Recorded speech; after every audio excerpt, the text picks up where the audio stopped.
శ్రీ గురుదత్త జై గురుదత్త. శ్రీ మహాగణాధిపతయే నమః. శ్రీ సరస్వత్యై నమః. శ్రీపాదవల్లభాయ నమః. ఆధ్యాత్మిక బంధువులంతమందికి కృతజ్ఞతాపూర్వక అభివందనాలు తెలియజేసుకుంటూ ఇవాళ మనం భగవద్గీత 6వ అధ్యాయంలో 11వ శ్లోకం నుంచి మనం స్మరణం చేసుకుంటున్నాం. ముందుగా హరే కృష్ణ కృష్ణ కృష్ణ హరే హరే. 11వ శ్లోకం ఏమిటి అంటే శుచౌ దేశాయ ప్రతిష్టాప్య స్థిరమానసమాత్మనః నాత్యుచ్ఛ్రితం నాతి నీచం చేలాజిన కుశోత్తరం. రెండవసారి శుచౌ దేశే ప్రతిష్టాప్య స్థిరమానసమాత్మనః నాత్యుచ్ఛ్రితం ఒత్తు ఉన్నది, నాత్యుచ్ఛ్రితం నాతి నీచం చేలాజిన కుశోత్తరం. అంటే ధ్యానం చేయడానికి శుభ్రమైనటువంటి ప్రదేశంలో కూర్చోవాలి, స్థిరమైనటువంటి ఆసనం, కదలకుండా ఉండే ఆసనం ఏర్పాటు చేసుకోవాలి. ఇదంతా కూడా మనకి ఎటువంటి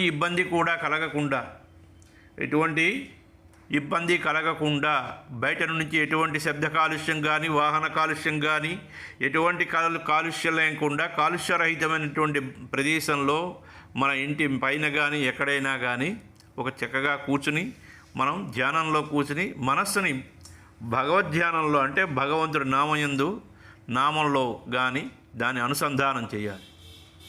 అయితే ఈ కాలంలో ఏకాగ్రతను దెబ్బతీసినటువంటి ఏకైక సాధనం ఏమిటి అంటే మనకి శరీరంలో ఇది ఒక బహిర్భాగం అంటే ఏమిటి అంటే బయటకు చూడనే కళ్ళు, ముక్కు ద్వారా మనం గ్రాహక శక్తి అంటే పీలుస్తున్నాం.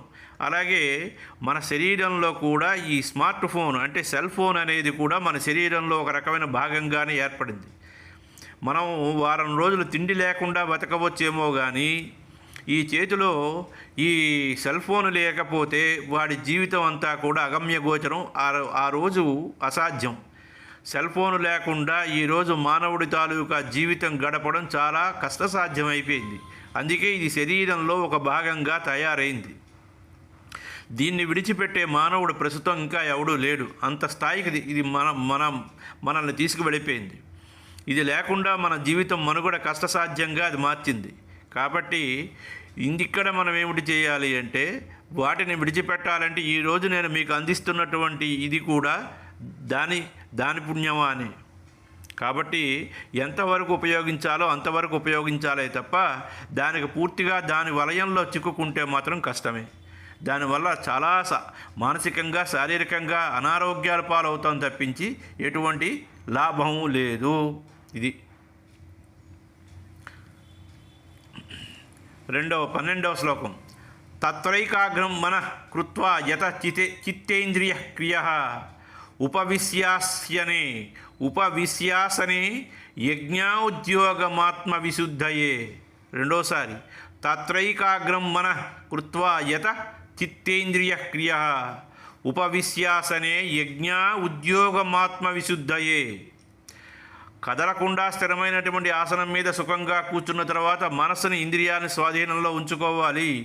ఒక చోట స్థిరంగా కూర్చుంటే చేతులు కళ్ళు మన స్వాధీనంలో ఉంటాయి. కానీ చిన్న శబ్దం వినిపించినా అటు ఇటు తిరగడం, కళ్ళు తెరిచి చూడడం ఇటువైపు, అలాగా ఎటువైపు వస్తూ ఉంటుంది. చూడండి, మనం టీవీ చూస్తున్నప్పుడు మనకి ఎటువంటి ఇబ్బంది ఉండదు. కానీ అదే రకంగా పుస్తకం తీసి చదవండి, వెంటనే కళ్ళు వాలిపోతూ ఉంటాయి, నిద్ర వచ్చేస్తూ ఉంటుంది. అదే మనం కాళ్ళు మఠం వేసుకుని కూర్చుని భగవద్ధ్యానం మీదకి వెళ్ళండి, ఏదో ఒక శబ్దం వస్తూ ఉంటుంది. మనస్సు అంటే అదే మనకి సైతాన్. అంటే మనం ఏ మంచి పని అయితే చేస్తామో దాన్ని చెయ్యనివ్వకుండా మాయ అనేది మనల్ని వెంటాడుతూ మనల్ని ఇబ్బంది కలుగు చేస్తూ ఉంటుంది. ఆ ఇబ్బందులన్నీ కూడా మనం అధిగమించాలి అంటే మనం నియంత్రించి తప్పనిసరిగా పట్టుదలతో మనం కూర్చోగలిగితే అది అవుతుంది. ఒక్కొక్క మెట్టు వేసుకుంటూ వెళ్ళాలి. 13వ శ్లోకం సమం కాయ శిరోగ్రీవం ధారయన్నచ్చలం స్థిరః సంప్రేక్ష నాసికాగ్రం స్వం దిశచ్చానవలోకయన్. రెండోసారి సమం కాయ శిరోగ్రీవం ధారయన్నచ్చలం స్థిరః సంప్రేక్ష నాసికాగ్రం స్వం దిశచ్చానవలోకయన్. శరీరం తల మెడ నిటారుగా ఉండేటట్టు కదలకుండా కూర్చుని చూపును అటు ఇటు తిప్పకుండా స్థిరంగా కూర్చుని మనం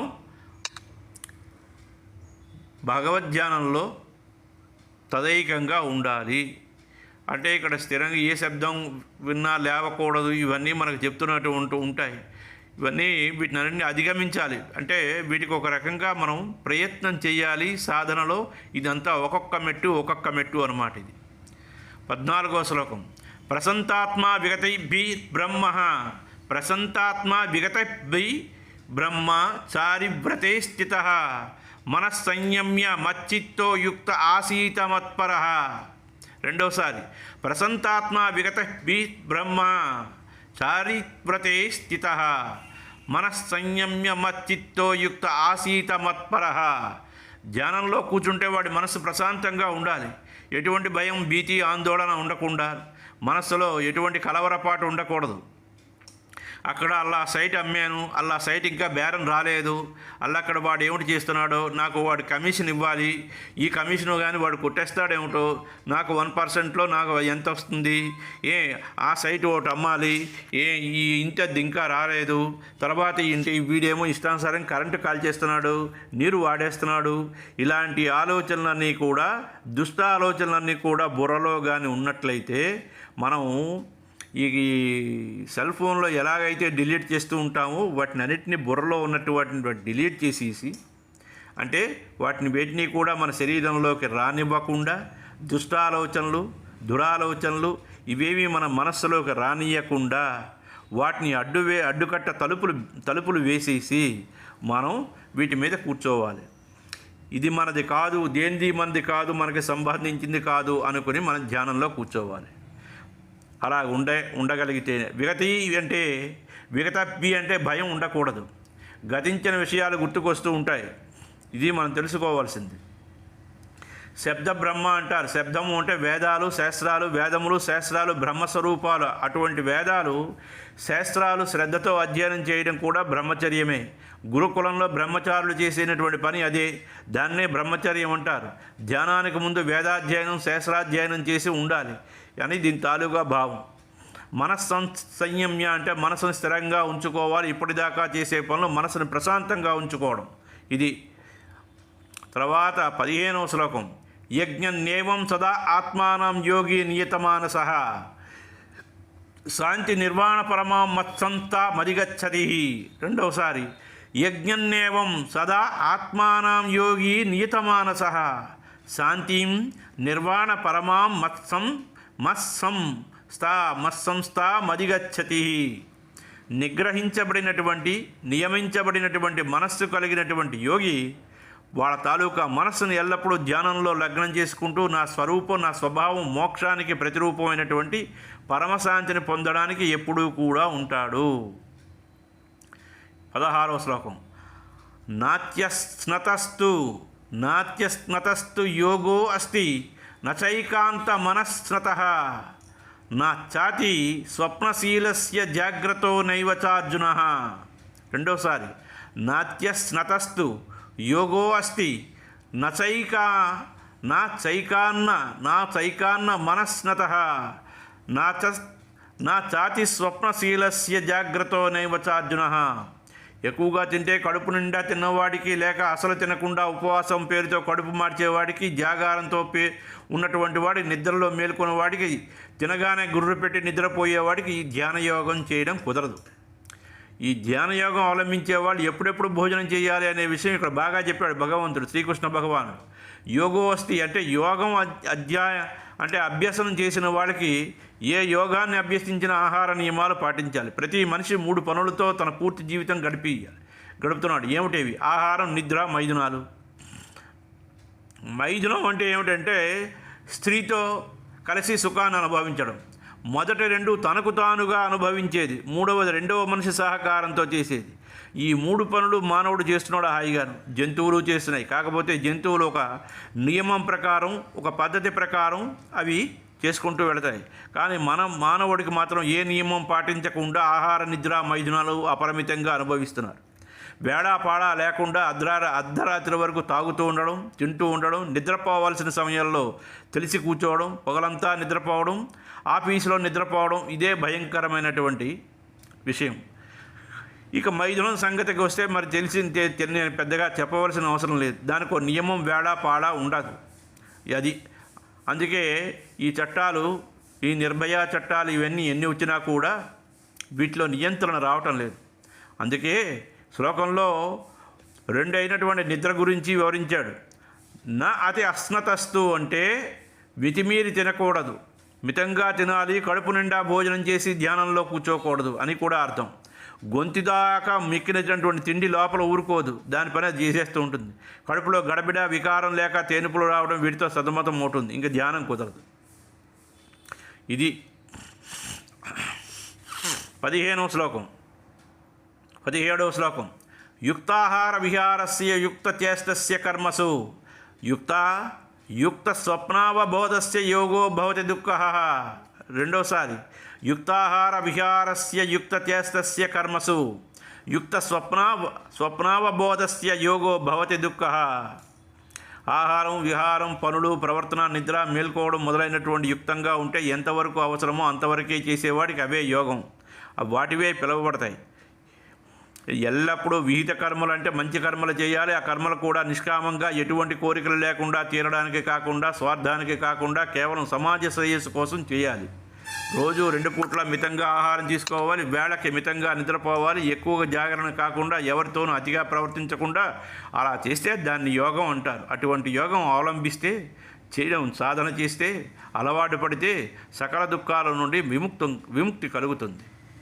లేకపోతే నా ఇష్టం వచ్చినట్టు తింటాను, తిరుగుతాను, నా ఇష్టం వచ్చిన పనులు చేస్తాను, అర్ధరాత్రి దాకా తిరుగుతాను, ఉదయం 9 గంటల వరకు పడుకుని లేవను, ముసుగు తీయను అని చాలామంది అంటూ ఉంటారు. ఇలా చేయడం గొప్పగా చెప్పుకుంటూ ఉంటారు. కానీ ఈ నియమాలు పాటించకపోతే ఒక ధ్యాన యోగమే కాదు, ఈ యోగం కుదరదు.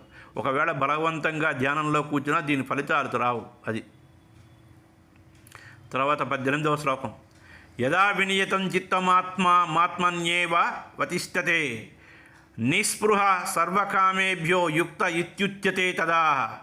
రెండోసారి యదా వినియతం చిత్తమాత్మన్యేవ వతిష్టతే నిస్పృహ సర్వకామేభ్యో యుక్త ఇత్యుచ్యతే తదా.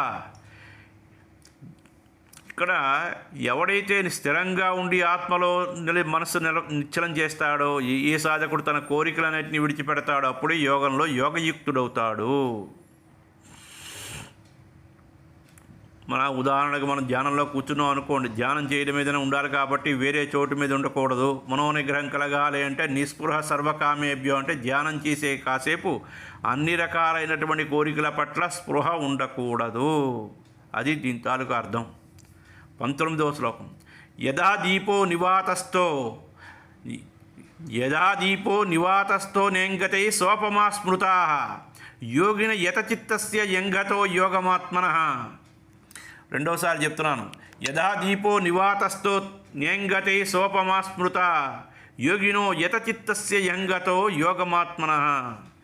ఎక్కువ గాలి లేని చోట దీపం ఏ ప్రకారంగా నిశ్చలంగా కదలకుండా వెలుగుతూ ఉంటుందో అలాగే ధ్యానంలో ఉన్నటువంటి యోగి అదుపులో ఉన్నటువంటి మనస్సు ఎటువంటి వికారం లేకుండా నిశ్చలంగా నిర్మలంగా ఉంచుకోవాలి.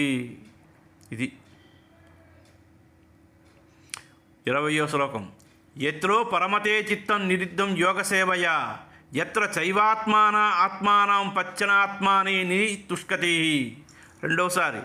ఎత్రో పరమతే చిత్తం నిరుద్ధం యోగసేవయా ఎత్ర ఆత్మానం పశ్యన్నాత్మని తుష్యతి.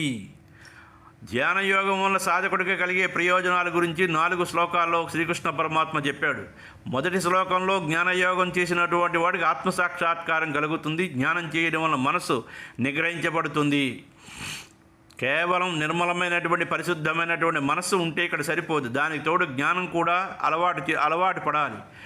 కాబట్టి దీని విషయంలో భగవద్గీత జ్ఞానయజ్ఞంలో ఉన్న సత్సంగంలో ఉన్న మనసు మాత్రం ఎక్కడో విహరిస్తూ ఉంటుంది. ఇటువంటి విషయాల గురించి, ఏ ఆఫీసు విషయాల గురించో లేక మనకి ఇష్టమైన విషయాల గురించో ఆలోచిస్తూ ఉంటుంది. అంటే ఇక్కడ ఏమిటంటే శరీరం ఇక్కడే ఉంటుంది కానీ మనసు ఎక్కడో ఉంటుంది. అది కాబట్టి మనసు నిర్మలంగా నిశ్చలంగా ఉన్నప్పుడే దానికి జ్ఞానబోధ చేయాలి. ఇది తెలుసుకోవాలి అయ్యా. 20వ శ్లోకం వరకు మనం చెప్పుకున్నాం. 21 నుంచి తర్వాత చెప్పుకుందాం. హరే కృష్ణ హరే కృష్ణ హరే రామ రామ రామ హరే హరే, హరే కృష్ణ కృష్ణ కృష్ణ హరే హరే.